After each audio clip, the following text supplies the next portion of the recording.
सभी को नमस्ते, सभी को नमस्कार, राम राम। सब लोग कैसे हो? अच्छे हो, खैरियत हो? और सुनाइए, आपकी तैयारी कैसी चल रही है? पहला वीडियो आपको प्राप्त हो चुका है। आपने बहुत अच्छे व्यूज़ दिए, बहुत अच्छे कमेंट दिए। हौसला अफजाई के लिए आपका बहुत बहुत शुक्रिया। तो और फालतू की बातें करने से कोई मतलब नहीं है, एग्ज़ाम बहुत पास में है। तो हम जो बातें कर रहे हैं उन बातों को ही हम आगे बढ़ाते हैं। एग्ज़ाम के पॉइंट ऑफ व्यू से ही हम थोड़ा थोड़ा समझते हुए आगे बढ़ रहे हैं। और जो प्रीलिम्स ओरिएंटेड है पूरे का पूरा, थोड़े फैक्ट को कहानियों के माध्यम से समझते हुए उनको एक क्रम में जोड़ते हुए एक स्टोरी टेलिंग अप्रोच से हम ये जान रहे हैं कि चीज़ें कैसे धीरे धीरे परत दर परत आगे बढ़ी थी। तो हमने पहले वीडियो में जो बात की थी वो ये बात थी कि यूरोपीय कंपनियां भारत आती हैं। पुर्तगाल आता है, स्वीडन आता है, फ्रेंच आता है, और आपका ये इंग्लिश लोग आते हैं, डच लोग आते हैं। तो मैंने एक फॉर्मूला बताया था आपको ऐसे करके, PD ऐसे। तो पहले पुर्तगाल के लोग आए, फिर डच के लोग आए, फिर इंग्लिश आए, फिर डेनिश आए, फिर फ्रेंच आए थे। ठीक है। फिर हमने बात की थी कि एक एक करके ये भारत से निकलते गए, अंग्रेजों ने कैसे इनको निकाला था, हमने ऐसी बातें की थी। तो हमने कहा था 1612 में स्वाली का युद्ध हुआ और पुर्तगाल की नौसेना को हरा दिया गया था। और पुर्तगाल है वो सिर्फ गोवा और दमन द्वीप तक सीमित हो गए थे। और हमने ये भी बात की थी कि गोवा 1510 में पुर्तगालियों ने जीता था और भारत में 1961 में उसको छोड़ के गए थे। इतने सालों तक पुर्तगालियों ने गोवा पर राज किया था, लेकिन पुर्तगाली गोवा दमन द्वीप तक सिमट गए थे। ये हमने पिछले वीडियो में बात कर ली थी। वेडारा के युद्ध के द्वारा डच है वो भारत से बाहर चले गए थे। और हमने ये भी बात की थी कि डचों की सहायता से पुर्तगालियों को अंग्रेजों ने बाहर किया और फिर इन्हीं डचों को बाद में अंग्रेजों ने बाहर कर दिया। मैंने बताया था कि होर्मुज की जल संधि से लेकर मलक्का जल संधि तक पुर्तगालियों का दबदबा था, लेकिन अंग्रेजों ने अपनी कूटनीति, युद्ध नीति से यहाँ से इनको निकाल दिया और ये फिर ब्राज़ील पर अपना इन्होंने ध्यान केंद्रित किया। डचों ने अपना ध्यान इंडोनेशिया पर केंद्रित किया था, ये भी हमने पढ़ा था। 1760 में वाडिवास के युद्ध के द्वारा फ्रांस की जो शक्ति थी वो भी बहुत कमज़ोर पड़ गई और 1763 में पेरिस की संधि के द्वारा फ्रांस की जो शक्ति होती है वो भारत से बाहर चली जाती है। इनको भी थोड़ा मोटा इलाका मिलता है, जैसे पांडिचेरी के साइड वाला होता है, वहां तक ये सिमट कर रह जाते हैं। कर्नाटक के जो युद्ध थे हमने पढ़े थे कि एंग्लो फ्रेंच जो कॉन्फ्लिक्ट था, एंग्लो फ्रेंच क्राइसिस था, जो भारत की भूमि के ऊपर था। फ्रांस के लोगों में, फ्रांस की जो कंपनी थी उसके बीच में और ब्रिटिश ईस्ट इंडिया कंपनी के बीच में जो युद्ध हुए थे उनको कर्नाटक युद्धों के नाम से जाना जाता है। जो पहला युद्ध हुआ था उस युद्ध का कारण यूरोपीय कारण था, यूरोपीय पृष्ठभूमि थी, ऑस्ट्रिया के उत्तराधिकार के कारण हुआ था। और उस युद्ध के बाद संधि होती है, एक्सला-सेपल की संधि होती है। और मैंने आपको बताया था, याद करने का तरीका ये था कि अगर कारण भी यूरोपीय है तो संधि का नाम भी यूरोपीय जैसा होगा, जैसे एक्सला-सेपल। दूसरा था पांडिचेरी की संधि, कारण था कर्नाटक और हैदराबाद के बीच में जो उत्तराधिकार का संघर्ष हुआ था उसके कारण ये हुआ था और पांडिचेरी की संधि थी, इस पे भी हमने बात की थी। तीसरा जो युद्ध था वो वापिस यूरोपीय कारणों से था, फ्रांस और ब्रिटेन के बीच में 7 ईयर वार हुआ, सप्तवर्षीय युद्ध हुआ था। उस युद्ध की परिणति है वो पेरिस की संधि से हुई थी और पेरिस की संधि के द्वारा यहाँ से बोरिए बिस्तर गुदड़े बांधकर फ्रांस के लोग थे वो भारत से बाहर चले गए थे। गुदड़ बांधा, अटू उठ गया। ठीक है। अब क्या होता है कि जब फ्रांस यहाँ से चला जाता है फिर भी फ्रांस की दृष्टि है ना वो भारत पर बनी रहती है। और जब फ्रांस की क्रांति हो जाती है और नेपोलियन जैसा सेना नायक पैदा होता है जो पूरे यूरोप को एक बार फतेह कर लेता है, उसकी भी नजर ये होती है कि मैं भी मेरे साम्राज्यवाद का प्रसार करूं। तो फिर हम आगे देखते हैं कि भारत में जब मैसूर के हैदर अली और टीपू सुल्तान जब फ्रांस की शक्तियों से अपना रिश्ता बढ़ाना चाह रहे थे, तब अंग्रेजों ने कहा कि पहले मैसूर को निपटाना जरूरी है। ये हमने पिछले वीडियो के अंदर पूरा डिटेल से देखा था। तो मैसूर के साथ साथियों 4 युद्ध हुए थे। पहला युद्ध 67 से 69 के बीच में हुआ था, मद्रास की संधि हुई थी। हैदर अली ने युद्ध जीता था और हैदर अली ने यह तक कह दिया था कि मैं ईस्ट इंडिया कंपनी से सीधी संधि नहीं करूंगा, मैं वहां की महारानी से करूंगा। मतलब ईस्ट इंडिया कंपनी की बहुत बुरी हार हुई थी। फिर दूसरा युद्ध होता है 80 से 84, 1780 से 84 के बीच में पोर्टो नोवा का युद्ध होता है इस युद्ध के दौरान, और हैदर अली के चोट लगती है, काफ़ी गंभीर चोट लगती है और हैदर अली मारा जाता है। टिप्पू सुल्तान वहाँ का राजा बन जाता है। ठीक है, संधि हो जाती है। संधि कौन सी होती है? संधि होती है मंगलोर की संधि, दूसरे आंग्ल मैसूर युद्ध के बाद। तीसरा जो युद्ध होता है श्रीरंगपट्टनम की संधि होती है, युद्ध होता है 90 से 92 के बीच में, और टिप्पू सुल्तान की बड़ी हार होती है और टिप्पू सुल्तान के जीते हुए इलाके को हैदराबाद और मराठा और अंग्रेजों के बीच में आपस में बांट लिया जाता है। कार्नवालिस का ये दौर होता है। चौथा जो युद्ध होता है आंग्ल मैसूर, ये वेलेजली का टाइम होता है और फाइनली टिप्पू सुल्तान को हरा दिया जाता है, टिप्पू सुल्तान मारा जाता है और 5 साल के एक लड़के को वहां का राजा बना दिया जाता है। अब आप एक चीज समझिए कि कोई भी राज्य या कोई भी साम्राज्य अंग्रेजों ने जीता ना तो उसको पहले कमजोर किया। ऐसे नहीं कि शुरुआत में ही पहले युद्ध में हरा दिया ना, उसको हराते ही उसको हड़प लो, उस पर कब्जा कर लो, नहीं। उन्होंने इस चीज को समझा। अब मेरी बात को गौर से समझना कि आज के वीडियो में ये बातें बार बार प्रत्येक राज्य के संदर्भ में आएगी। तो वो पहले ये नहीं कि युद्ध जीत लिया, युद्ध जीतते ही कब्जा कर लो। जैसे बक्सर का युद्ध जीता तो ये नहीं कि अवध पे कब्जा कर लो या मुगलों के पूरे जो मुगलों का प्रभाव क्षेत्र था, जो पश्चिमी यूपी और दिल्ली का इलाका था, उस पर कब्जा कर लो, नहीं। उन्होंने ऐसा नहीं किया। वो पहले ये सोचते हैं कि एक बार हम अपने व्यापारिक हितों को आगे रखें और व्यापारिक हितों की पूर्ति भी वहां के स्थानीय प्रशासन के द्वारा कराएं।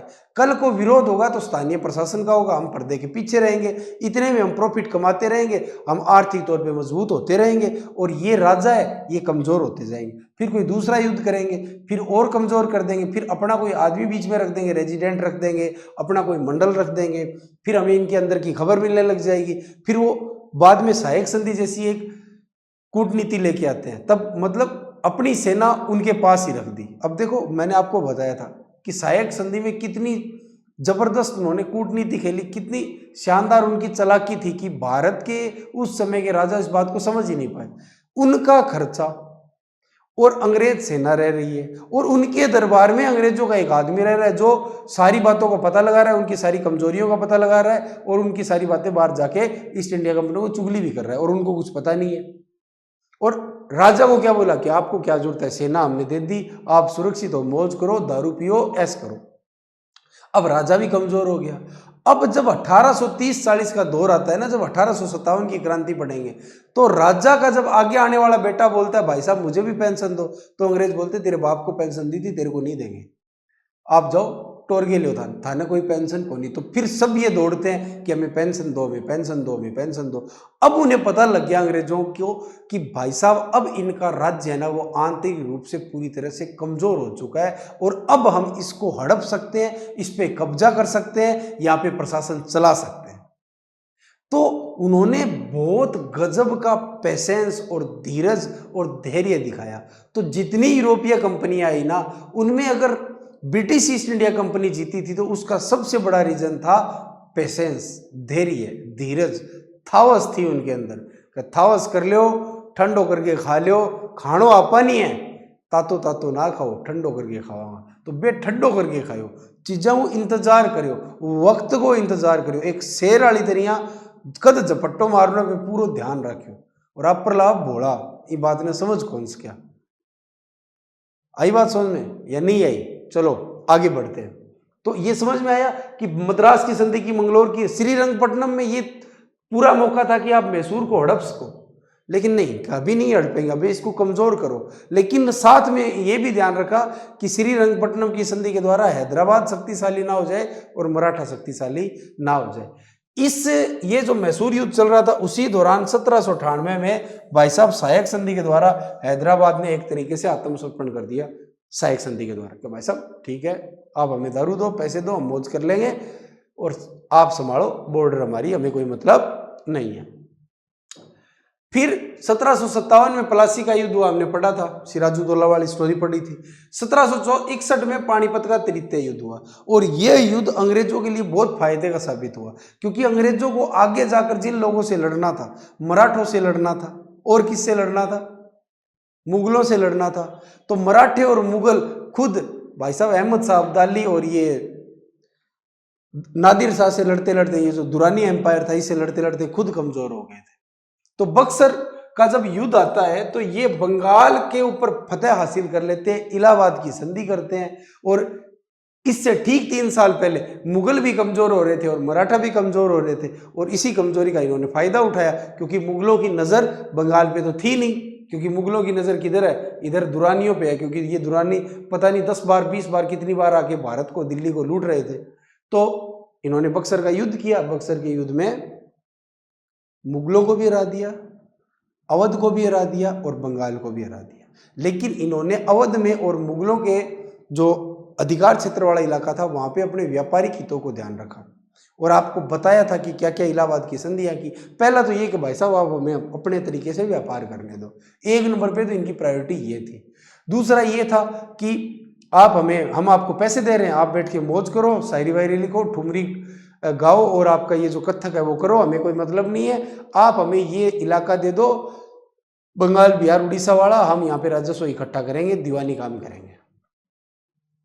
और वहां से पैसे इकट्ठे करते गए, उस पैसे से ही भारत की वस्तुएं खरीदी, उन वस्तुओं को यूरोप बेच के प्रॉफिट कमाया, भारत के पैसे से ही अपनी ईस्ट इंडिया कंपनी का खर्चा चलाया। और ईस्ट इंडिया कंपनी में भाई साहब जो कर्मचारी व्यापारी जो भी थे ना, उन्होंने दम के पैसे कमाए, और इतने पैसे कमाता था कि एक नीचे से नीचे दर्जे का ईस्ट इंडिया कंपनी का कर्मचारी जब लंदन लौट के जाता था तो उसके पास इतनी धन दौलत होती थी कि वहां के लोग ही उसको नवाब कहते थे। इतनी इन्होंने आर्थिक लूट और आर्थिक गंद मचाई थी। अब क्या होता है आगे जाकर फिर हमने बात की कि जब बंगाल जीत लेते हैं जब बंगाल जीत लेते हैं तब ये इनकी नजर पड़ती है दक्षिणी भारत पर। और दक्षिणी भारत में 3 ताकतें होती है, हैदराबाद, मराठा और मैसूर।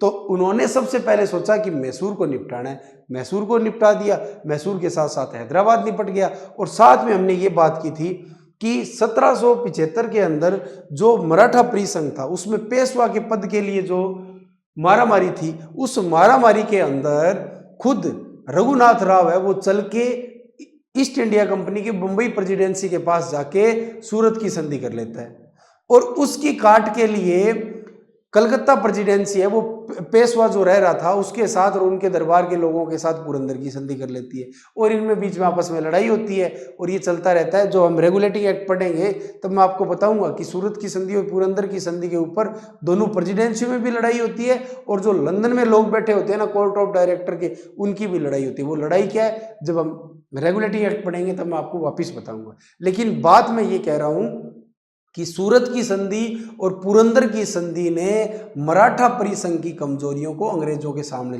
ला के रख दिया, और मराठे एक तरीके से खुद अंग्रेजों की गोद में चले गए थे। हालांकि अंग्रेजों ने प्रथम आंग्ल मराठा युद्ध के बाद मैसूर को टारगेट में रखते हुए मराठों को अपना दोस्त बताया और शांति रखी सिर्फ 20 साल तक। फिर सालबाई की संधि हुई थी 1782 में और उन्होंने शांति स्थापित कर ली थी। लेकिन 20 साल बाद आगे जाकर रघुनाथ राव का बेटा होता है बाजीराव द्वितीय। वो कमजोर और अयोग्य आदमी होता है, उसको ये लगा जब तक मैं परिसंघ के लोगों को आपस में नहीं लड़ाऊंगा तो मैं राज नहीं कर पाऊंगा, और इसीलिए वो इस चक्कर में बेसीन की संधि कर लेता है अंग्रेजों के साथ में, और एक तरीके से अंग्रेजों के सामने मोटा मोटी सरेंडर कर देता है। और फिर अंग्रेज डायरेक्ट मराठों से ना लड़कर मराठा परिसंघ के अलग अलग लोगों से लड़ते हैं। सिंधिया से लड़के सुरजी अर्जुन गांव की संधि करते हैं, और होलकर के साथ लड़के राजपुर घाट की संधि करते हैं, भोसले के साथ लड़के देवगांव की संधि करते हैं, और मराठे कुल मिला के कमजोर हो जाते हैं। आगे जाकर जब 1817-18 का दौर आता है और मराठों को ये लगता है कि यार ये गलती होगी, हम इस गलती को सुधारते हैं, लेकिन तब तक अंग्रेज भाई साहब बहुत ताकतवर हो चुके होते हैं, बहुत ज्यादा ताकतवर हो चुके हैं। और 1817-18 के दौर में आप देखोगे, हम जब आर्थिक नीतियां पढ़ेंगे तब तक ये रैयतवाड़ी, महालवाड़ी, स्थायी बंदोबस्त, ऐसी भू राजस्व जैसी पद्धतियों के द्वारा बहुत सारे रोकड़े इकट्ठे कर चुके होते हैं, तो आर्थिक तौर पे मजबूत हो जाते हैं, रणनीतिक तौर पे भी मजबूत हो जाते हैं, और मराठों का अब साथ देने वाला कोई नहीं था, और अंग्रेजों की उस युद्ध नीति के सामने ये कुछ नहीं थे। अंग्रेज बहुत अनुशासित थे, आधुनिक उनके पास हथियार थे। हालांकि मराठे कोशिश करते हैं, लेकिन तृतीय आंग्ल मराठा युद्ध में मराठे हारे जाते हैं, और सभी परिसंघों के साथ अलग अलग संधि होती है। पूना की संधि, ग्वालियर की संधि, नागपुर की संधि, अलग अलग संधि होती है। लेकिन हमारे लिए जो इंपॉर्टेंट संधि है वो होती है मंदसौर की संधि। कौन सी होती है? मंदसौर की संधि, क्योंकि इसके द्वारा टोंक रियासत बनती है राजस्थान में। कौन सी बनती है? टोंक।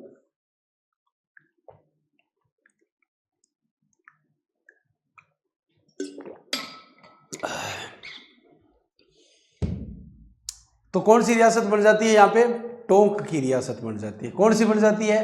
टोंक की रियासत बन जाती है। ठीक है, अब देखो मैं एक बात बता रहा हूं आपको कि स्टार्टिंग में युद्ध हराने के बाद ये कब्जा नहीं करते, पहले उनको क्या करते हैं? कमजोर करते हैं।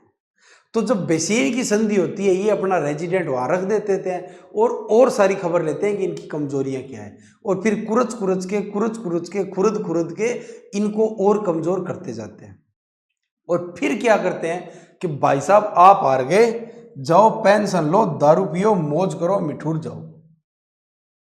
पेशवा जी चले गए पेंशन लेके बिठूर। इस पेशवा का बाद में एक पुत्र आता है जिसका नाम होता है नाना साहब, जिसको हम 1857 की क्रांति में पढ़ते हैं। अंग्रेज बोले भाई साहब हमारी पेंशन की बात हुई थी आपके बाप के साथ, आपको पेंशन नहीं देंगे। फिर ये एक आदमी होता है, इनका सलाहकार होता है अजीमुल्ला, उसको भेजते हैं लंदन का, जाओ पेंशन की बात करके आओ। और इस अजीमुल्ला का नाम भी हम 1857 की क्रांति में पढ़ते हैं। ऐसे ही राणोजी बापू का नाम पढ़ेंगे, ऐसे ही झांसी की रानी का नाम भी पढ़ेंगे। मतलब कई सारे 1857 की क्रांति में जो रजवाड़े थे, राजा थे, जो मुखिया थे, वो पहले अंग्रेजों से पेंशन की बातें करते हैं, क्योंकि उन्हें यह लग गया कि अंग्रेज तो पेंशन देंगे ही हमें। और अंग्रेजों को पता लग गया कि अब थोथ है, कमजोरी उजागर हो चुकी है, अब ये राज कर नहीं सकते, तो इससे अच्छा है कि हम डायरेक्ट राज करें। और उसके पीछे एक आर्थिक कारण भी होता है, वो हम आर्थिक नीति में समझेंगे कि क्या ब्रिटेन को ऐसी जरूरत पड़ी कि इन पे हमें डायरेक्ट राज करना चाहिए। और इसीलिए हमने पिछली बार पढ़ी थी कि एक नीति तो आती है घेरे की नीति, और एक नीति आती है अधीनस्थ पृथक्करण की नीति। कौन सी आती है? अधीनस्थ पृथक्करण की नीति। और ये अधीनस्थ पृथक्करण की नीति है, ये लगभग 1813 या 1810 के बाद मान लो शुरू होती। अब फिक्स टाइम तो कोई होता नहीं कि आज की तारीख से ये नीति लागू, माहौल देख के, परिस्थितियां देख के ये चीजें की जाती है। तो घेरे की नीति 18वीं सदी में थी, तो 19वीं सदी के शुरुआत पहले दशक के बाद दूसरे दशक से ये अधीनस्थ पृथक्करण की नीति लागू करते। अधीनस्थ मतलब अधीनस्थ बना लो और सबको पृथक पृथक रखो, अलग अलग, ये राज्य इधर, ये राज्य इधर, ये राज्य इधर, ताकि 3 या 2 राज्य मिलकर अंग्रेजों के खिलाफ ना लड़े। इसको बोलते हैं अधीनस्थ पृथक्करण की नीति। तो अब ये लगने लग गया कि इनको क्या करना है, अलग अलग कर दो और इनको अधीन कर लो। तो जब ये लगा कि अब मराठे पूरी तरीके से कमजोर हो गए हैं, तो इनको क्या कर लो, अधीन कर लो। और ये 1835 से 40 के बीच का दौर आता है, जब हम 1857 की क्रांति पढ़ेंगे तब हम गौर से देखेंगे। खैर, इतनी सारी जो चर्चा की ना, उसका मतलब ये हुआ कि अंग्रेजों ने बड़ी चालाकी से पहले बंगाल को हड़पाया, फिर मैसूर और हैदराबाद को हड़पा, और फिर मराठा को भी हड़प लिया। अब देखिए दक्षिणी भारत और लगभग पूर्वी भारत है ना, वो उनके कब्जे में आ गया है। अब उनकी नजर पड़ती है उत्तर पश्चिमी भारत की तरफ, और उस वक्त रणजीत सिंह के नेतृत्व में सिख साम्राज्य नया नया बन रहा था। तो इनको ये लगा कि हम नीचे ध्यान दे रहे हैं, दक्षिणी भारत में लगे हुए हैं, कहीं ऊपर वाला जो राजा है वो ज़्यादा आगे ना आ जाए। तो भाई साहब ये 1809 में अमृतसर की संधि करते हैं। क्या करते हैं? अमृतसर की संधि करते हैं। किसके साथ करते हैं अमृतसर की संधि? रणजीत सिंह के साथ। कि भाई साहब ये है सतलुज नदी, इससे ऊपर है ना, आप कुछ भी करो हमें मतलब नहीं है, बस आप नीचे नहीं आओगे। किस लिए? कि इनको पता था कि नीचे पहले मामला सुलझा ले, सलटा ले, फिर ऊपर ध्यान देंगे। तो अमृतसर की संधि के द्वारा ये अपनी एक तरीके से बॉर्डर सुरक्षित कर देते हैं। और उसके बाद ये बेरोवाल की संधि, लाहौर की संधि के द्वारा क्या कारनामे करते हैं और कैसे सिंध को हड़पते हैं, वो आज हम पढ़ने वाले हैं। तो कैसे चालाकी से वो अपने साम्राज्य को बुनते हैं, हम इन चीज़ों को पढ़ रहे हैं। कैसे वो अपना राजनीतिक प्रभुत्व स्थापित कर रहे हैं। तो मैंने कहा था कि पहले वीडियो और दूसरे वीडियो में हम ये समझेंगे कि वो अपना राजनीतिक प्रभुत्व कैसे स्थापित करते हैं। आ रही बात समझ में? तो अभी उसी श्रृंखला में हम आगे बढ़ रहे हैं। तो हमने मराठा और मैसूर और बंगाल को अच्छे तरीके से पढ़ लिया कि कैसे अंग्रेजों ने उन पे अपना कब्जा किया था। आंग्ल सिख संघर्ष 1809 में अमृतसर की संधि होती है, सतलज नदी को बॉर्डर बनाया जाता है, ऊपर वाला इलाका रणजीत सिंह को और नीचे अंग्रेज ले लेते हैं। प्रथम आंग्ल सिख युद्ध होता है 1845 से 46 के बीच में। इससे पहले क्या है, अंग्रेज भारत में एक बड़ी शक्ति के रूप में स्थापित हो गए। मैंने बताया था कि उनके पास मैसूर आ गया, उनके पास हैदराबाद आ गया, उनके पास मराठा आ गया, बंगाल आ गया, अवध में तो वो मर्जी है, वैसे भी अपना मोनोपोली चला ही रहे थे। लेकिन क्या था, रणजीत सिंह जब नहीं रहते हैं तो रानी जिंदल है ना, वो उतनी योग्य नहीं थी, लेकिन वो पंजाब का विस्तार करना चाहती थी। और उनके दो सेनापति थे, उन लाल सिंह और तेज सिंह, वो चलो गए युद्ध की घोषणा करते हैं। सरदारों ने युद्ध की घोषणा करती, युद्ध लड़ा गया, और लड़ता है तो बाद में यही सेनापति अंग्रेजों के साथ हाथ मिला लेते हैं, और सिखों को क्या हो जाता है, हार का सामना करना पड़ता है। सिखों को क्या करना पड़ता है, हार का सामना करना पड़ता है। देखो, सिख और सिंध और अफगानिस्तान, ये तीनों जो चीजें है ना, जो उत्तर पश्चिमी सीमा के ऊपर है, ये तीनों एक साथ अंग्रेज हैंडल करते हैं। वो तीनों एक साथ कैसे हैंडल करते हैं, हम वो ही पढ़ रहे हैं, लेकिन पहले हम सिख को अलग पढ़ रहे हैं। तो पहले अमृतसर की संधि होती है, उसका उल्लंघन का बहाना करके युद्ध स्टार्ट हो जाता है। युद्ध में सेनापति अंग्रेजों के पास मिल जाते हैं और सिख हार जाते हैं। अब आप खुद सोच के देखिए कि अंग्रेज क्या करेंगे। अंग्रेज क्या पंजाब को हड़प लेंगे? नहीं, बिल्कुल नहीं हड़पेंगे। पहले तो ये बोलेंगे, भाई साहब देखो, युद्ध आपने किया है और जाना दो। जैसे उन्होंने बक्सर के युद्ध के बाद इलाहाबाद की संधि के द्वारा किसको कहा था, अवध के नवाब सुजाउद्दौला को कहा था, पैसे दे दो, युद्ध आपने किया था। या श्रीरंगपट्टनम की संधि के अंदर टीपू सुल्तान को कहा था। तो आर्थिक तौर पे भी कमजोर कर दो और बोलो भाई साहब आपको सेना आदि रखेगी। और एक तीसरा इनका जोर था, जोर का काम था कि एक रेजिडेंट रहेगा हमारा, मतलब आपकी खबरें हमारे तक पहुंचाता रहेगा। ये चीजें उन्होंने लगभग हर राज्य और साम्राज्य के साथ की थी। अब देखिए करते हैं, दिलीप सिंह को ही राजा रखेंगे, महारानी जिंदल सरीक्षिका रहेगी, राजनीतिक स्थिति से कोई छेड़छाड़ नहीं है। एक ब्रिटिश प्रतिनिधि रहेगा, युद्ध की क्षतिपूर्ति के लिए 1 करोड़ से ज्यादा राशि दे दो, अपनी सेना की संख्या को कम कर दो, व्यास नदी और सतलज नदी के मध्य जलंधर दाओब का क्षेत्र भी अंग्रेजों ने अपने अधिकार में ले लिया। पहले तो सतलज की संधि थी 1809 में, अब भाई साहब थोड़ा सा ऊपर और चले गए, जलंधर भी आ गया। क्या आ गया? जलंधर भी आ गया। क्या आ गया? जलंधर। और भाई साहब जम्मू कश्मीर वाले भाग को गुलाब सिंह को बेच दिया और बदले में क्या ले लिया? 75 लाख रुपए रोकड़ा, मतलब प्रॉफिट। 7 समुंदर पार मैं तेरे पीछे पीछे आ गई। तो 7 समुंदर पार जब हम अटलांटिक ओशियन पार करते हुए हिंद महासागर में होते हुए आपके पास आए हैं ना, तो हम प्रॉफिट के लिए आए हैं। किसके लिए आए हैं? प्रॉफिट के लिए, रोकड़े के लिए, दाम के लिए आए हैं। तो यहां से भी राशि ले लो, यहां से भी राशि ले लो, सेना को कमजोर कर दो, जालंधर दोआब जैसा जो उपजाऊ क्षेत्र है वो भी ले लो। फिर आगे क्या करते हैं भाई साहब? भैरोवाल की संधि करते हैं और बोले भाई साहब 8 सिख सरदार रखेंगे। ये इनकी कठपुतली होती है। और फिर क्या कहते हैं कि लाहौर में जो अंग्रेजी सेना है उसका खर्चा कौन देगा? दिलीप सिंह देगा। हम तो चौनी खर्च नहीं करेंगे, तुम्हारा पैसा चौधर हमारी, तुम्हारा पैसा चौधर हमारी, हमारा एक भी खर्चा नहीं लगेगा। और अंग्रेज अपना कुछ भी नहीं लगाते और इतनी चालाकी से धीरे धीरे करते करते इनको मिला लेते। और अभी हम पढ़ेंगे कि कैसे 1843 में इन्होंने सिंध को अपने अंदर मिला लिया था।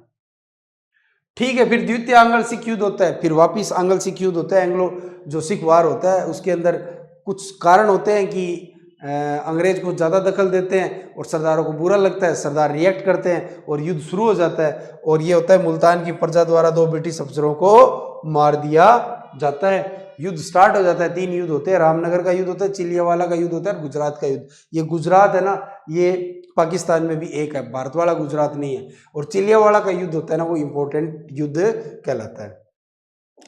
युद्ध के बाद पूर्ण पंजाब को अंग्रेजों द्वारा अपने अधिकार क्षेत्र में चीफ कमिश्नर की एक नियुक्ति कर दी जाती है। दिलीप सिंह को दे दी भाई साहब पेंशन। और दिलीप सिंह जब तक जिंदा रहा तब तक भटकता ही रहा। किस लिए? कि कभी एक तो ये भी था कि कभी उसने सिख धर्म अपना लिया, कभी ईसाई धर्म अपना लिया, फिर वो कभी रूस भी गया था कि जाओ जाओ हम सब इकट्ठा होकर लड़ते हैं। लेकिन अंग्रेजों ने उसको इतना भटकाया, वो कभी अपने मूल स्थान लौट के ही नहीं आया। क्योंकि अंग्रेजों को ये लगा कि अगर ये अपने मूल स्थान आएगा ना तो फिर कभी सरदार इकट्ठे हो सकते हैं इसके पीछे और फिर मामला वापस भड़क सकता है। इसीलिए इसको अच्छा है कि यहाँ पे आना ही मत दो। और दिलीप सिंह बेचारे भटकते भटकते बाद में मर जाते हैं। लेकिन उनके पास होता है कोहिनूर हीरा, और वो कोहिनूर हीरा कौन ले जाता है? अंग्रेज ले जाते हैं। फिर वो वापस कोहिनूर हीरा कब लेके आया था? बैंग बैंग में ऋतिक रोशन लेके आए थे। नहीं लेके आए थे क्या? नहीं, वो फिल्म थी, खैर मुझे पता नहीं है, ऐसे सुना है मैंने कि उस फिल्म में वो कोहिनूर का हीरा लेके आते हैं। अब आप बताओ आप कब लेके आओगे? 140 करोड़ का देश है, वो कोहिनूर हीरा कब लाएगा? कौन लाएगा कोहिनूर का हीरा?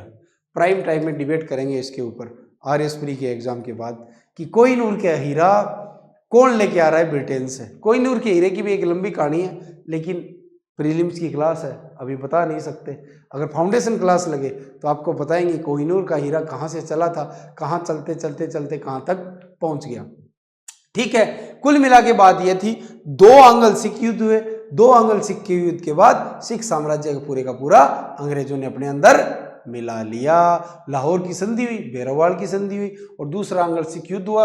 आंग्ल सिख युद्ध जो हुआ 1848 से 49 के बीच में बेरवाल की संधि होती है 1846 में।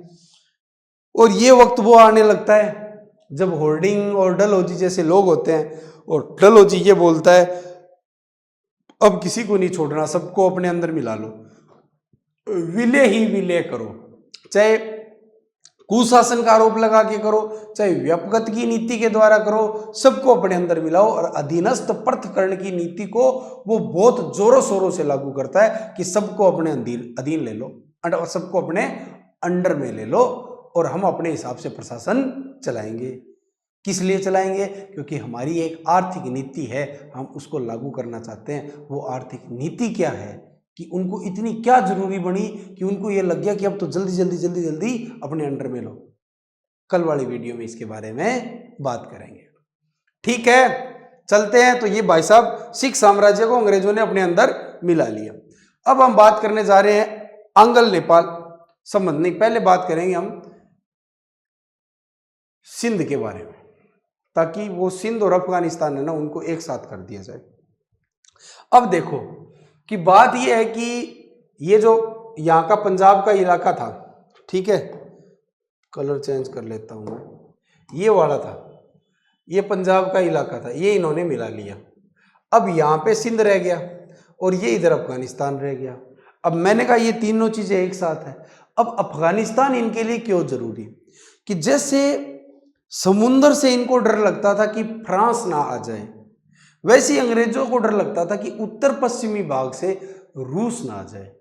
रूस का इन्हें फोबिया रहता था। तो 2 जगह ऐसी थी, एक अफगानिस्तान था, एक तिब्बत का इलाका था, कि जहां से रूस कभी भी अंदर आ सकता था। तो तिब्बत को भी संभालो और अफगानिस्तान को भी संभालो। अब अफगानिस्तान को संभालने के लिए सिंध को भी संभालना क्या है, जरूरी है। तो आपने जेम्स बॉन्ड फिल्म देखी होगी हॉलीवुड की, तो वो आदमी होता है, वो दुनिया में कहीं चला जाता है और अपना मिशन कामयाब करके आता है। ईस्ट इंडिया कंपनी के पास एक ऐसा आदमी था, जिस आदमी का नाम था भाई साहब अलेक्जेंडर बर्न्स। अलेक्जेंडर बर्न्स ऐसा आदमी था जो सिंधु नदी को खोजते हुए आगे जाते हुए पहुंच जाता है। और जब वो सिंधु नदी में पहुंचता है ना, तो बहुत सारे समझदार लोग बोलते हैं कि अब अंग्रेजों को सिंधु नदी का पता चल गया, अब अंग्रेज नहीं छोड़ेंगे हमें, क्योंकि इनको पता चल गया कि ये कितनी इंपॉर्टेंट नदी है, सामरिक रूप से, व्यापारिक रूप से, सब जगह से इंपॉर्टेंट नदी है। और ये जब मिल गई अंग्रेजों को, अब ये छोड़ने वाले नहीं। और ये ही होता है। हालांकि अलेक्जेंडर बर्न्स को अफगान लोग हैं वो घेर के मार देते हैं, लेकिन अलेक्जेंडर बर्न्स ने एक अंग्रेजों के लिए अद्वितीय बहादुरी का नमूना पेश किया था। वाकई वो उस वक्त का जेम्स बॉन्ड जैसा ही था। खैर, बात करते हैं अफगानिस्तान की। अफगानिस्तान को बोला जाता है साम्राज्यों की कब्रगाह। ये आपने बहुत बार सुना होगा। जैसे अभी 2-3 साल पहले अमेरिका चुपचाप रातों रात अपने गुद्दड़ बांध के भाग गया था अफगानिस्तान से। उससे कुछ साल पहले रूस भी वहां से गुद्दड़ बांध के भाग गया था। और उससे कई सौ साल पहले इंग्लैंड ने भी हार मान ली थी 1920-21 के पास रावलपिंडी की संधि में कि भाई साहब अफगानिस्तान अपनी विदेश नीति में आजाद है। अब आप देखो 1921 से लेकर 2021 तक 3 बड़े साम्राज्य ब्रिटेन उस वक्त बड़ा साम्राज्य था द्वितीय विश्व युद्ध से पहले। रूस, यूएसएसआर बहुत बड़ा साम्राज्य था। यूएसएसआर आज वाले वो जो उज्बेकिस्तान, तुर्कमेनिस्तान, इन देशों को जोड़ो, यूक्रेन को जोड़ो, बेलारूस को जोड़ो, लाटविया, लिथुआनिया को जोड़ो, तो यूएसएसआर बहुत बड़ा बन गया। वो गाँव वाले बोलते हैं कितना बड़ो, बहुत बड़ो, बहुत बड़ा था। उसको भी अपने गुद्दड़ बांध के भागना पड़ा था। और अब अमेरिका भी, मतलब संयुक्त राज्य अमेरिका यूएस से गुदड़ बांध के भाग गया। तो भाई साहब इसको बोला जाता है साम्राज्यों की कब्रगाह, ठीक है, ग्रेवयार्ड ऑफ इंपीरियलिज्म, ठीक है। अब ये है अलेक्जेंडर वंश की बात हमने कर ली। अब हम बात करेंगे अफगानिस्तान की और सिंध के बारे में, दोनों की एक साथ। तो हमने पढ़ लिया कि आंग्ल सिख युद्ध के द्वारा किसको मिला लिया उन्होंने, अपने अंदर मिला लिया, सिख साम्राज्य को ब्रिटिश इंडिया के अंदर इन्होंने मिला लिया था, ठीक है। आंग्ल अफगान युद्ध किस लिए होता है, रूस के प्रभाव को कम करने के लिए, ठीक है। अफगानिस्तान को कमजोर बनाकर उस पर नियंत्रण करो, ठीक है। पहला युद्ध होता है 1838 से 42 के बीच में। अब क्या होता है कि सिंध में एक आदमी होता है शाह शुजा। उस शाह शुजा को ये बोलते हैं कि भाई साहब आपको हम अफगानिस्तान का राज दे देंगे। तो 1832 और 1838 में त्रिपक्षीय 1838 में एक त्रिपक्षीय संधि होती है और एक 1832 में भी संधि होती है। त्रिपक्षीय संधि में रणजीत सिंह होता है और सिंध होता है और अंग्रेज होते हैं, और रणजीत सिंह को भी कुछ छूट दे दी जाती है और सिंध वाले राजा को यह बोला जाता है आपको अफगानिस्तान दे देंगे। अब क्या कर रहे हैं कि इस संधि के द्वारा अंग्रेज बहुत ही चालाकी से सिंध को भी कमजोर करेंगे, सिखों को भी कमजोर करेंगे और अफगानिस्तान को भी कमजोर करेंगे, और किसी को भी ताकतवर नहीं होने देंगे। एहसास कराएंगे भाई साहब आप ये ले लो, आप ये ले लो, देते किसी को कुछ नहीं है। देखिए कैसे करते हैं कि दोस्त मोहम्मद था ना, उसका झुकाव था रूस की तरफ।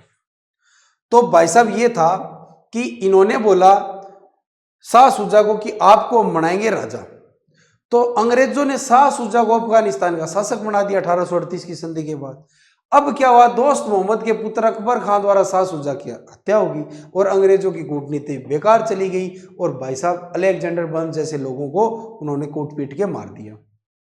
अब ये लगा अंग्रेजों को कि भाई साहब ये मामला तो ताबे नहीं आएगा, तो उन्होंने अफगानिस्तान के लिए पॉलिसी ऑफ मास्टरली इनएक्टिविटी की पॉलिसी बनाई, निष्क्रियता की नीति की। भाई साहब अफगानिस्तान की तरफ नहीं देखेंगे। लेकिन ये युद्ध कब चलता है, देखो 1838 से 42 के बीच में।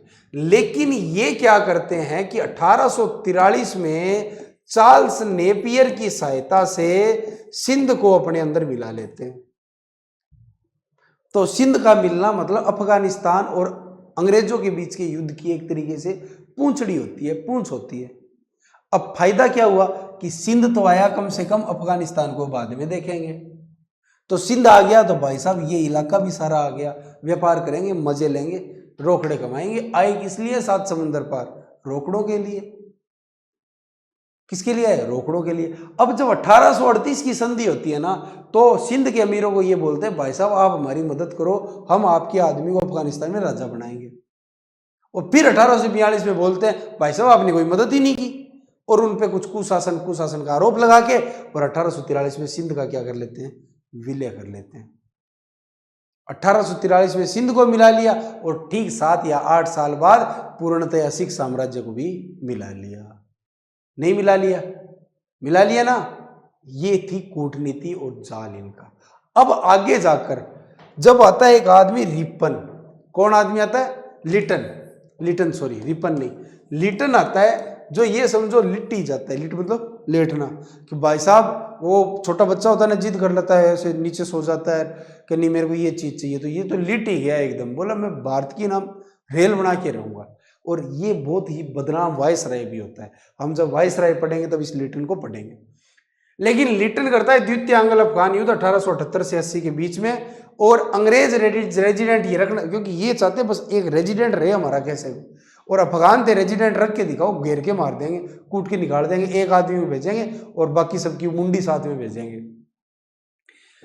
अफगानिस्तान का अमीर शेर अली था। युद्ध होता है, और युद्ध होने के बाद गंडमक की संधि होती है, और ब्रिटिश रेजिडेंट मेजर कैवलरी रखते हैं, लेकिन उसकी हत्या कर देते हैं, फिर वापस घुसते हैं, फिर लड़ाई होती है, ये सब चलता रहता है। लेकिन कुल मिला की बात यह कि गंडमक की संधि होती है और थोड़ा बहुत अफगानिस्तान में ये अपनी टांगड़ी पूंछड़ी रखते हैं। लेकिन आगे जाकर 1907 में अंग्ल अफगान समझौता, एंग्लो रसिया एग्रीमेंट होता है, अंग्ल रूसी समझौता होता है। इस 1907 के समझौते में रूस ये स्वीकार कर लेता है, रूस क्या कर लेता है, स्वीकार कर लेता है कि भाई साहब अफगानिस्तान पर कब्जा है ना, अब ब्रिटेन का नियंत्रण हम स्वीकार करते हैं। साथ में ये भी कह देता है कि तिब्बत पर हम चीनी नियंत्रण को स्वीकार करते हैं। अब क्या है, अंग्रेजों की मौज लग गई। मौज कैसे लग गई कि भाई साहब अफगानिस्तान में हमारा नियंत्रण स्वीकार कर लिया और तिब्बत पर चीन का कर लिया। हमें जो डर था कि रूस ऊपर से आएगा, उत्तर से आएगा, वो तो अब आएगा ही नहीं। तो 1907 समझौते के बाद इनको ये लग गया कि अब रूसी खतरा नहीं है। खैर आगे चलते हैं। लेकिन उसके बाद भी तीसरा अंग्ल अफगान युद्ध होता है और उसके बाद में ये होता है कि अंग्रेज कुल मिला के हार मान लेते हैं, रावलपिंडी की संधि होती है और अफगानिस्तान की विदेश नीति पर अंग्रेजों का प्रभाव क्या हो जाता है, समाप्त हो जाता है। और भाई साहब ठीक 100 साल बाद, ठीक है 100 साल बाद 2021-22 में क्या होता है, आप खुद इस चीज को पढ़ सकते हो। तो इन 100 सालों में अफगानिस्तान की भूमि ने दिखा दिया कि हम साम्राज्यों की कब्रगाह हैं। क्या है, साम्राज्यों की कब्रगाह है। कुल मिला के लेडीज एंड जेंटलमैन 3 अंग्ल अफगान युद्ध होते हैं। पहला होता है 38 से 42 के बीच में। कब होता है, 38 से 42 के बीच में। और दूसरा होता है 78 से, और तीसरा होता है 21 में रावलपिंडी के संधि के द्वारा यह समाप्त हो जाता है। 79 में 79 में गंडमक की संधि होती है। क्या होती है, गंडमक की संधि होती है। बात यह थी कि अफगानिस्तान की ओर नजर रखना इनके लिए इसलिए जरूरी था कि ये रूस से खतरा समझते थे, रूस से खतरा समझते थे। और भारत के इतिहास में उत्तर पश्चिमी भाग से ही सबसे ज्यादा आक्रांताओं ने हमला किया है। और अगर कोई दिल्ली की गद्दी पे बैठता था तो उसका मुंह उत्तर पश्चिम की ओर ही रहता था कि भाई साहब कौन आ रहा है, कौन आ रहा है, कौन आ रहा है। और अंग्रेजों को भी ये लगा कि अब रूस ना आ जाए, इसीलिए वो इस पे ध्यान रखते हैं। तो हमने तीनों चीजें पढ़ ली। कौन सी पढ़ ली, सिंध भी पढ़ लिया और अफगानिस्तान भी पढ़ लिया और क्या पढ़ लिया, सिख भी पढ़ लिया। तो हमने इस वीडियो के स्टार्टिंग में ये बात की कि जब वो दक्षिण में जब मराठों को हरा देते हैं तो उनकी ऊपर नजर जाती है, तो वो देखते हैं कि उत्तर पश्चिमी साइड के अंदर जो ताकत है ना वो सिख है। उन सिखों को कैसे निपटाना है, ठीक है, और अफगानिस्तान भी हमें होल्ड कैसे करना है, सिंध को कैसे निपटाना है। फिर ये तीनों को एक साथ धीरे धीरे करके निपटाने की कोशिश करते हैं। सिंध को तो हड़प ही लेते हैं और सिखों को अपने अंदर मिला लेते हैं और अफगानिस्तान पर कुल मिला के इस प्रकार का कब्जा रख लेते हैं कि रूस है ना वो उनके लिए खतरा ना बने। आई बात समझ में या नहीं आई? ब्रिटिशों की सिंध विजय हमने पढ़ ली, अलेक्जेंडर बर्न्स की स्टोरी मैंने बता दी, ठीक है, आउटरम और चार्ल्स नेपियर को भेजा था, त्रिपक्षीय संधि भी मैंने बता दी 1832 और फिर 1838 में भी होती है ये, और 1843 में चार्ल्स नेपियर सिंध पे क्या कर लेता है, कब्जा कर लेता है। चार्ल्स नेपियर सिंध पे क्या कर लेता है, कब्जा कर लेता है, ठीक है। अब बात आओ वापिस, अब हम बात करेंगे बर्मा की और नेपाल युद्ध की, ठीक है। अब देखो जब आप ब्रिटिश इंडिया का मैप देखोगे ना, 1913 का ब्रिटिश इंडिया मैप देखना आपको गूगल पे मिलेगा। उसमें आप देखोगे अफगानिस्तान, पाकिस्तान, भारत, बांग्लादेश और पूरा बर्मा, पूरा बर्मा भी कब्जे में था। और कब तक था, 1935 का जब अधिनियम पढ़ेंगे तब कहेंगे कि बर्मा भारत से अलग हो जाता है। और कांग्रेस के प्रत्येक अधिवेशन में लगभग ये मांग उठती है कि बर्मा को भारत से क्या कर दिया जाए, अलग कर दिया जाए। क्या कर दिया जाए, अलग कर दिया जाए। ये मांग कब उठती है, 1935 से पहले उठती है और 1935 के अधिनियम में लागू हो जाती है। अब बर्मा को वो कैसे मिलाते हैं, बात ये है कि भाई साहब बर्मा है नीचे बंगाल की खाड़ी, वो उधर मलक्का जल संधि, मामला वो भी जोर का, क्योंकि 7 समुद्र पार में तेरे पीछे पीछे प्रॉफिट के लिए आई है, तो ये जगह भी क्या है, काम की है। तो बर्मा के साथ युद्ध कैसे होता है, बर्मा के राजा भी साम्राज्यवादी नीति अपनाता है और ये तो भाई साहब इनसे भी बड़े साम्राज्यवादी थे। तो अराकान, मणिपुर, तेनात श्रीम ये सब इलाके अंदर मिला लेते हैं और दोनों के बीच में यांडबू की संधि होती है। क्या होती है, यांडबू की संधि होती है। अब देखो 3 संधियां है, एक तो यांडबू, एक गंडमक, एक आएगी लासा की संधि और एक संधि आएगी सुगोली की संधि, सुगोली की संधि। अब इनको मिला लो, गंडमक की संधि अफगानिस्तान से, लासा की तिब्बत के साथ, यांडबू की बर्मा के साथ और सुगोली की नेपाल के साथ। अब आप गौर से देखो कि ये सारे सीमा वाले इलाके हैं और इनके साथ युद्ध और संधियां किस लिए हो रही है कि ताकि जो ब्रिटिश इंडिया बना है ना, उस ब्रिटिश इंडिया की सीमाएं हम सुरक्षित रख सके। क्या रख सके? सुरक्षित रख सके। तो ये यांडबू की संधि करते हैं और बर्मा में असम या अराकान योमा और मणिपुर को ये अपने अंदर मिला लेते हैं। ठीक है, प्रथम आंग्ल बर्मा युद्ध होता है और इस युद्ध का टाइम होता है 1824 से 26 के बीच में। जब हम वायसराय और गवर्नर जनरल और गवर्नर पढ़ेंगे ना, तब ये चीजें वापिस पढ़ेंगे और मैं बताऊंगा किस गवर्नर जनरल के समय कौन सा युद्ध हुआ था और वापिस इन सब का रिवीजन हो जाएगा। वापिस इनका एकदम डिट्टो वैसे का वैसा रिवीजन होगा जब हम गवर्नर जनरल, गवर्नर और वायसराय पढ़ेंगे। आ रही है बात समझ में? और जब आर्थिक नीतियां पढ़ेंगे तब और रिवीजन होगा। तो जुड़े रहिए, चीजों को जोड़ते रहिए और आपको धीरे धीरे रटने में आसानी हो जाएगी। ऐसे नहीं कि बैठ के लूस एंड ले लिया, रट्टा मार रहे, वैसा आपको नहीं करना पड़ेगा। चले आगे चलते हैं। और 1852 में दूसरा आंग्ल बर्मा युद्ध होता है और बहाना यही कि भाई साहब यांडबू की संधि का उल्लंघन कर दिया और अंग्रेज व्यापारियों द्वारा बर्मी कानूनों का उल्लंघन, कुल मिला के कोई ना कोई बहाना था और युद्ध स्टार्ट हो गया। ठीक है, बर्मा की एक बार फिर हार होती है और लोअर बर्मा होता है ना, निचला बर्मा होता है, निचले जो बर्मा की जो साउथ साइड है उसको ये क्या कर लेते हैं, शामिल कर लेते हैं। और भाई साहब जब कांग्रेस बनती है 1885 में, उस वक्त तीसरा युद्ध होता है। कोई बहाना होता है, बंबई बर्मा व्यापारी कॉरपोरेशन के झगड़े के कारण होता है। बर्मा को जीत लेते हैं और पूरे बर्मा को अपने अंदर मिला लेते हैं। 1885 से लेकर 1935 तक, ठीक 50 साल तक अंग्रेज बर्मा को ब्रिटिश इंडिया में मिलाकर रखते हैं। बात ये याद रखना कि 3 युद्ध हुए। पहला युद्ध 24 में हुआ, दूसरा 52 में हुआ, तीसरा 85 में हुआ और पहले के अंदर यांडबू की संधि होती है और इसके अंदर असम या अराकान योमा का इलाका मिला लिया जाता है। दूसरे युद्ध के अंदर लोअर बर्मा को और तीसरे के अंदर पूरा बर्मा मिला लिया जाता है। और कुछ याद ना रखो तो यांडबू की संधि जरूर याद रखना कि बर्मा के साथ हुई थी। और कुछ याद ना रखो तो ये तो रखना कि 3 बर्मा युद्ध हुए थे, 24-52 और 85, 24-52 और 85। ठीक, यांडबू की संधि याद रख लेना, किसके साथ हुई? बर्मा के साथ हुई। अब ये कर किस लिए रहे हैं कि हमने जो ब्रिटिश इंडिया बनाया हम उसको क्या करेंगे, सारी सीमाएं उसकी क्या करेंगे, सुरक्षित करेंगे। उत्तर से लेके दक्षिण, फिर पश्चिम, पूर्व, सब नाप देंगे हम और इन्होंने नापा भी। ठीक है, बर्मा युद्ध हो गए। उसके बाद आओ नेपाल वाला, कहां पे गया, ये रहा आंग्ल नेपाल संबंध। 1801 में अंग्रेजों ने गोरखपुर जिले पर अपना अधिकार कर लिया। अंग्रेज राज्य की सीमाएं नेपाल से मिलने लगी। अब सीमाएं मिलने लग गई तो ये गोचे करेंगे और चूंटिया बोडा गाए अंग्रेज तो है कोनी यकीन की खब्बी करेगा और नेपाली में गोरखा बेबी खब्बी करी और भाई साहब लड़ाई शुरू होगी। ठीक है, लड़ाई शुरू होगी। लड़ाई हुई बाद सुगोली की संधि हुई। किसी संधि हुई? सुगोली की संधि। 1816 में सुगोली की संधि हुआ है और अंग्रेजा ने कुमायूं और गढ़वाल, वो क्षेत्र मिल जाए, कुमायूं और गढ़वाल है ना उत्तराखंड के अंदर, ये इनको मिल जाता है। साथ में देखिए और क्या क्या चीजें मिलती है। नेपालियों ने सिक्किम पर अपना दावा छोड़ दिया, बोले सिक्किम भी आपनो है, तो अंग्रेजा के ले लियो, सिक्किम भी ले लियो। उसके साथ काठमांडू में एक अंग्रेज रेजिडेंट, कब भाई साहब रेजिडेंट नहीं रखेंगे तो हम चौधर कैसे करेंगे, रेजिडेंट तो हम पक्का ही रखेंगे। तो कुमायूं और गढ़वाल भी मिल जाता है और सिक्किम पर नेपाली अपना दावा छोड़ देते हैं। कुल मिला के अब आप गौर से देखिए कि उत्तरी सीमाएं भी क्या हो रही है, सुरक्षित हो रही है। इसी के साथ इससे ठीक कुछ समय पहले लासा की संधि होती है। किसके साथ होती है? तिब्बत के साथ होती है। किसके साथ होती है?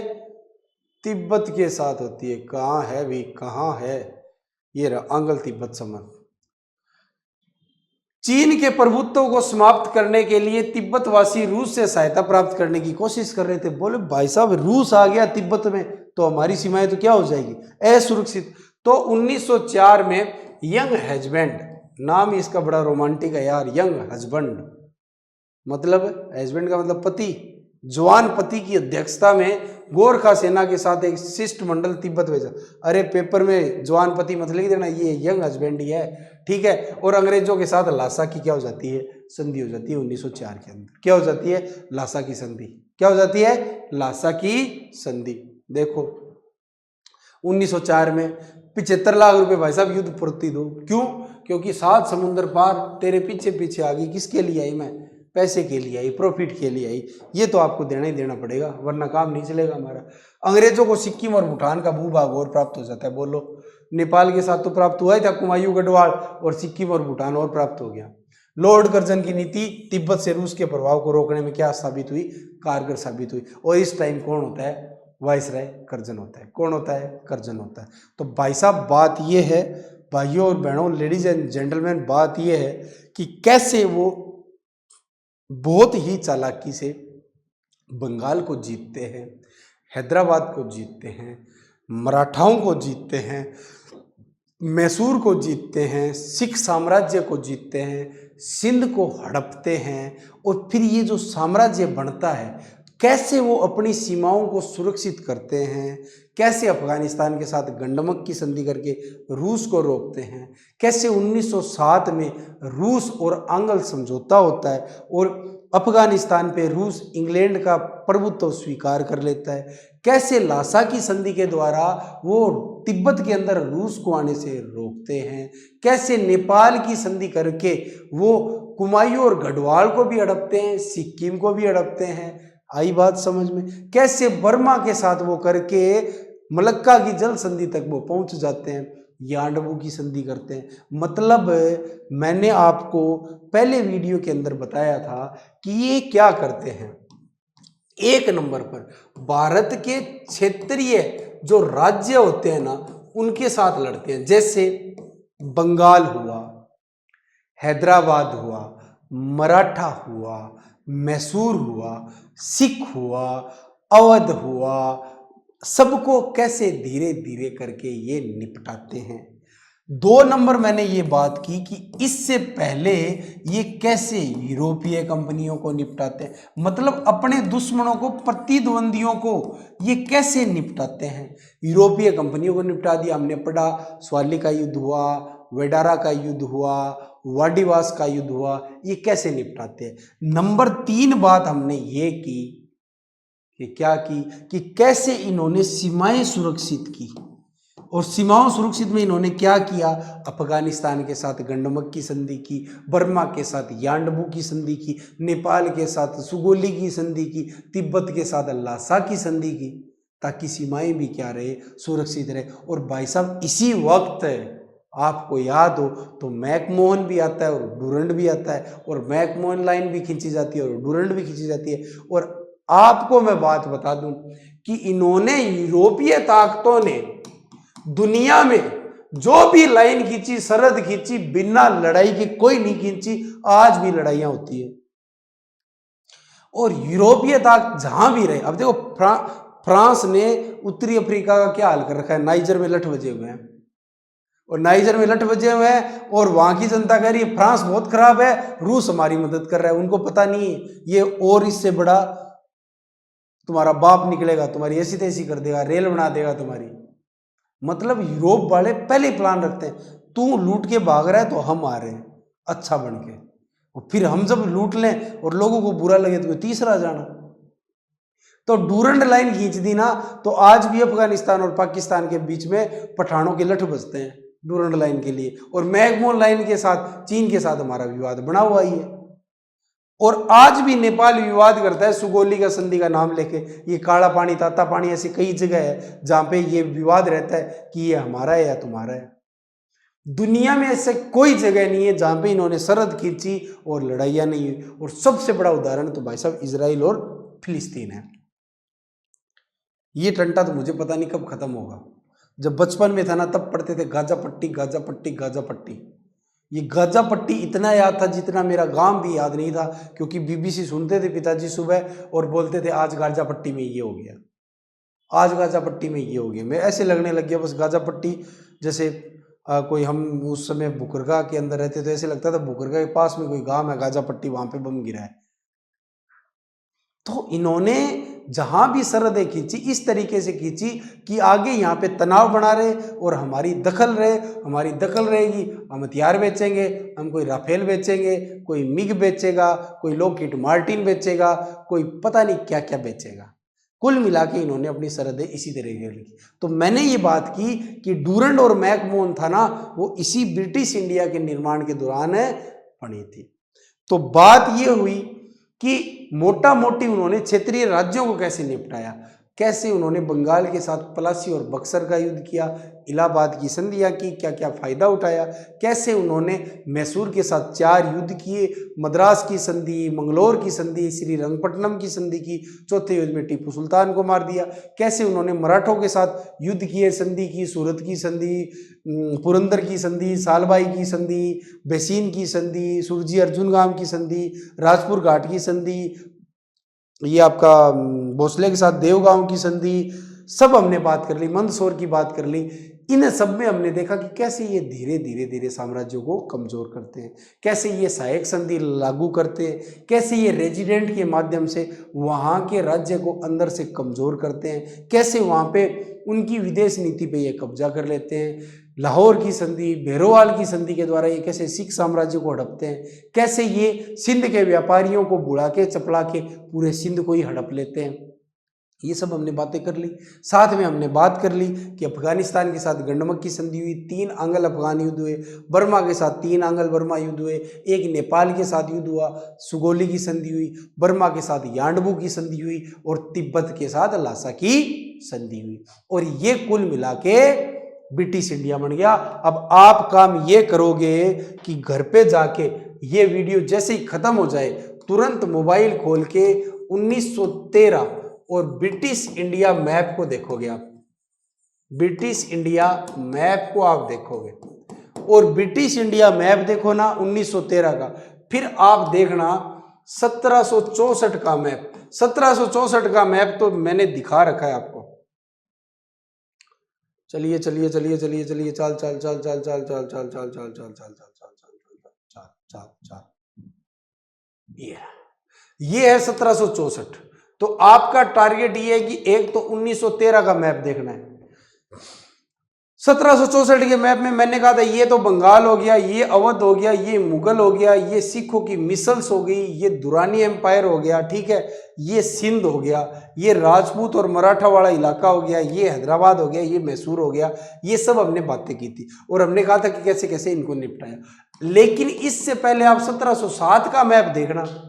1707 के मैप में ये वाला जो इलाका है ना, ये इतना सा इलाका, बस इतने इलाके को छोड़ दो आप, इतना इलाका छोड़ के पूरे का पूरा ये मुगलों का था। किसका था? मुगलों का। जब औरंगजेब इस धरती से रुखसत हुआ था ना, उससे पहले इतना छोड़ के ये पूरा का क्या था? मुगलों का था। फिर मुगल कमजोर हुए। क्यों हुए मुगल कमजोर? मैंने 3 कारण बताए थे कि मुगल कमजोर एक तो इसलिए हुए कि इनकी औलादें नकारा, खटारा और बिल्कुल ही नालायक थी, भोगविलासिता में रहती थी, कोई मतलब नहीं था। तो ये सिर्फ यहां तक सिमट के रह गए। अब खैर देखो आप 1707 में तो ये भाई साहब सारा लपड़ा इनके पास, और 1764 में बचा इतना। अब क्या हुआ, मुगलों में कुछ लोग थे जो मुगलों के लिए काम करते थे, जैसे हैदराबाद वाला था, अवध वाला था और बंगाल वाला था। इनको ये लगा भाई साहब ये मुगल तो हो गए खराब, और इनके दरबार में रोज रोज की लड़ाइयों से हम आगे तंग, क्योंकि गुट बन गए थे, ईरानी तुरानी ऐसे बहुत सारे गुट बन गए कि हम ये छोड़ो इस टंटे को, हम अपना राजपाट अलग संभालते हैं। तो इन्होंने अपना अलग बना लिया। कुल मिला के मुगल हो गए कमजोर, और रही सही कसर इन दुरानियों ने पूरा कर दी। नादिर शाह और अहमद शाह अब्दाली का जब मूड बनता था तब भारत को लूट लेते थे, दिल्ली आके कत्लेआम मचाते थे, और जो भी माल ताल था लौट के ले जाते थे। यहीं से ये लौट के ले गए थे कोहिनूर का हीरा, और फिर ये कोहिनूर का हीरा आगे जाके रणजीत सिंह को मिलता है, फिर आगे दिलीप सिंह से अंग्रेजों के पास चला जाता है। इतनी स्टोरी तो मैंने बता दी, उससे पहले की कभी क्लास में जब जुड़ेंगे तब बताएंगे। कुल मिला के बात ये हुई कि मुगल हो गए कमजोर। 1707 के बाद 1764 में मुगलों का हाल हो गया। लेकिन इस 1764 के मैप को अंग्रेजों ने कैसे मेहनत करके 1913 के ब्रिटिश इंडिया मैप में बदला, आप उस मैप पे नजर डालना। और फिर आपको पता चलेगा उन्होंने क्या कूटनीति अपनाई। अब गौर से देखो, 1600 में जब अंग्रेज आए ना यहाँ पे, तो भाई साहब बोले गुजरात में है ना व्यापार की कोई भी कोठी भी नहीं खोलने देंगे। एक तो पुर्तगालियों ने पंगा कर लिया, इनको अनुमति नहीं मिली और ये चुपचाप बैठे रहे कि बारी आने तो फिर बताते हैं आपको। और भाई साहब ऐसी बारी आई कि पूरे का पूरा है ना ब्रिटिश इंडिया अफगानिस्तान से लेके बर्मा तक इनके पास था 1935 तक, यहाँ से लेकर यहाँ तक, और पूरे को इन्होंने हड़प लिया था। तो ये 3 मैप देखोगे, मेरी आपसे विनती है, 1707 1764 का ये दे रखा है और 1913 का ब्रिटिश इंडिया मैप, तीनों मैप धर के उत्तर से दक्षिण, पूर्व से पश्चिम एक बार नजर डालो और फिर देखो कौन कौन से युद्ध हुए, कौन कौन सी संधियां हुई। कुछ दिमाग में तस्वीर बनेगी और कुछ आंकड़े याद आने लग जाएंगे, आपको रटना नहीं पड़ेगा। आप मेरा विश्वास करो, ये 3 मैप जरूर अपने पास रखो, 1707 का, 1764 का और 1913 का और 1913 का। आपका बहुत बहुत धन्यवाद। हमारी क्लास होती है आज पूरी, कल मिलते हैं ब्रिटिश आर्थिक नीतियों के साथ। आपका बहुत बहुत धन्यवाद, आपने अपना वक्त दिया। आप ऐसी हौसला अफजाई करते रहे। इस चैनल को सब्सक्राइब करें, लाइक करें, अच्छे कमेंट दें और साथ में अन्य लोगों के पास भेजें ताकि इन क्लासेस का लोग ज्ञानवर्धन में फायदा उठा सके। देखिए ये क्लास इसलिए नहीं है कि आपको इतिहास पूरे का पूरा याद हो जाएगा, ये इसलिए है कि जब आप इतिहास की पुस्तकें उठाओ तो आपकी पुस्तकों में उन पन्नों के सामने, उन कागजों के सामने, उन अक्षरों के सामने, उन हरफों के सामने, आपके सामने वो कहानियां दौड़नी चाहिए, आपके सामने वो तस्वीरें दौड़नी चाहिए, आपके सामने वो नक्शे दौड़ने चाहिए ताकि आपको थोड़ी रुचि पैदा हो और इतिहास आपको बोरिंग ना लगे। और क्या होता है कि टीचर का काम ये नहीं होता कि वो आपको सब कुछ याद करा दे, टीचर का काम ये होता है कि एक बार थोड़ी थोड़ी बच्चों में रुचि पैदा हो जाए और बच्चा खुद पढ़ने लग जाए। देखो सेल्फ स्टडी के बिना तो कुछ नहीं होना, सेल्फ स्टडी आपको करनी पड़ेगी। सेल्फ स्टडी के लिए इन क्लासेस के माध्यम से आप कुछ प्रेरित हो जाते हो कि हाँ हमें ये चीज पढ़नी चाहिए। अगर आपने ये वीडियो देखा है तो मेरी आपसे गुजारिश है कि ये 3 नक्शे आप जरूर देखना, ठीक है। नोट्स बहुत सारे मिल जाते हैं, अनेक कोचिंगों के मिल जाते हैं, बहुत सारी किताबें मिल जाती है, बहुत सारा कंटेंट मिल जाता है, लेकिन उन कंटेंट को जोड़ के कैसे पढ़ना है ये भी अपने आप में एक चुनौती होती है। और सोशल मीडिया और सूचना क्रांति के इस दौर के अंदर कमी सूचनाओं की नहीं है भाई साहब, सूचना तो ऐसे हो रही है जैसे बमबारी हो रही है, इंफॉर्मेशन की बम्बार्डमेंट हो रही है और दिमाग की हालत ये है कि चारों तरफ सूचनाएं हैं तो दिमाग प्रोसेस ही नहीं कर पाता है। अब प्रोसेस कैसे करना है, ऐसी क्लास के माध्यम से आप वो प्रोसेसिंग को आसान बना सकते हैं। हमारी कोशिश यही है। आपका बहुत बहुत शुक्रिया और धन्यवाद।